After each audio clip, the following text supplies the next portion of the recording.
ब्रेकनंतर बुलेटिनमध्ये पुन्हा एकदा स्वागत। एक महत्त्वाची बातमी मुंबईतनं समोर येते। आज पुन्हा डिनो मोरियो आणि त्याचा भाऊ सेंटिनो यांची आर्थिक गुन्हे चौकशी करणार आहे। मात्र त्यांनी अटकपूर्व जामिनासाठी कोर्टामध्ये अर्ज दाखल केला। मिठी नदीच्या घोटाळ्याप्रकरणी डिनो आणि त्याच्या भावाचा सहभाग असल्याचा संशय आर्थिक गुन्हे शाखेला आहे। जामिनासाठी मात्र डिनोचे वकील कोर्टामध्ये जाण्याची शक्यता आहे, तर डिनो मात्र या चौकशीसाठी आर्थिक गुन्हे विभागात येणार असल्याची माहिती सध्या प्राप्त होतीये। भाग्यश्री प्रधान आपल्या सोबत आहेत। अधिकची माहिती जाणून घेऊयात। भाग्यश्री, काल तब्बल 8 तास ही चौकशी झालेली होती आणि त्यानंतर आज सुद्धा पुन्हा एकदा चौकशी होणार आहे। काय अधिकची माहिती आहे?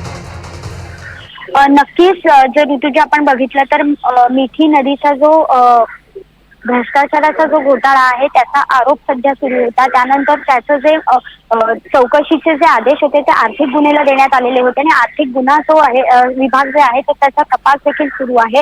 सोमवारी डिनो मोरियो याला देखील चौकशीसाठी बोलवण्यात आलेलं होतं। याचं महत्त्वाचं कारण असं होतं की ज्या वेळेला काही कंत्राटदारांची नावं यात समोर आलेली होती त्यावेळेला आर्थिक विभागाने त्यांच्या कंत्राटदारांच्या घरावर आणि त्यांच्या कार्यालयावर छापे टाकलेले होते आणि यामध्ये डिनो मोरियोचा कुठेतरी समावेश असल्याचं समोर आलं होतं। त्याचे जो कॉन्ट्रॅक्टर होता केतन कदम त्याच्या फोनमध्ये डिनो मोरियोशी बातचीत झाल्याची माहिती जी आहे ती आर्थिक विभागाला मिळालेली होती आणि या सगळ्यानंतर डिनो मोरियोला सोमवारी चौकशीसाठी बोलवलेलं होतं। जवळपास 8 तास त्याची चौकशी सुरू होती आणि आज पुन्हा एकदा त्याला आर्थिक गुन्ह्यांनी चौकशीसाठी बोलवलेलं आहे। असं असलं तरी एक तांत्रिक गोष्ट अशी आहे की त्याचं कुठेही अजूनही FIR मध्ये नाव नाही। मात्र भीतीपोटी डिनोने त्याच्या वकिलातर्फे आधीच अटकपूर्व जामिनासाठी कोर्टात अर्ज केलेला आहे। असं असलं तरी कोर्ट त्याच्या अर्जावर काय भूमिका घेते हे बघणं महत्त्वाचं आहे, कारण FIR मध्ये ज्या वेळेला नाव नसतं त्यावेळेला कुठल्याही पद्धतीमध्ये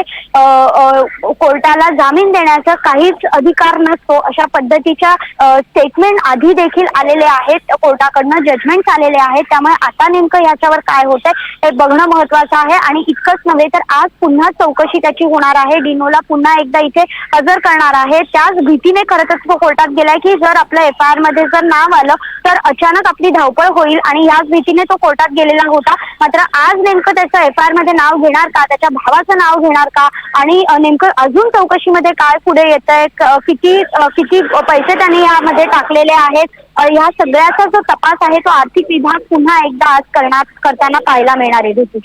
अगदी धन्यवाद सविस्तर माहितीसाठी।